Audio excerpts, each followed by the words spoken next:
First of all, does Theresa May, she's not having a great week. She's not having a great week. No, what is it? I think it's Thursday today. Yeah. And already this week, yesterday we learned that the government hasn't studied the impact of leaving the customs union. The government actually, it turns out, hasn't done any economic impact assessment on any of the sectoral impacts of leaving the European Union, as it had led people to believe that it had done. It's one thing we learned that the cabinet, and that's been taken really badly. That went down really badly right. with members of parliament, because David Davis has very strongly left them with the impression that there was work, but we couldn't see it. And now it turns out the reason why we couldn't see it was because it wasn't there.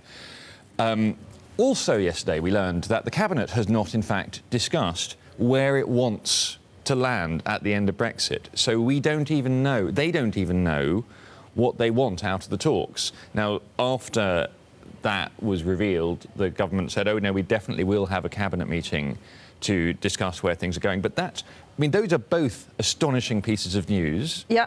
And meanwhile, in the background, by the way, the talks are not going terribly well. OK, so if we put it very simply, right, Theresa May has to deal with the Ireland issue, so the DUP, and she has to, I guess, placate her own cabinet and get them on side. Who's the most difficult one?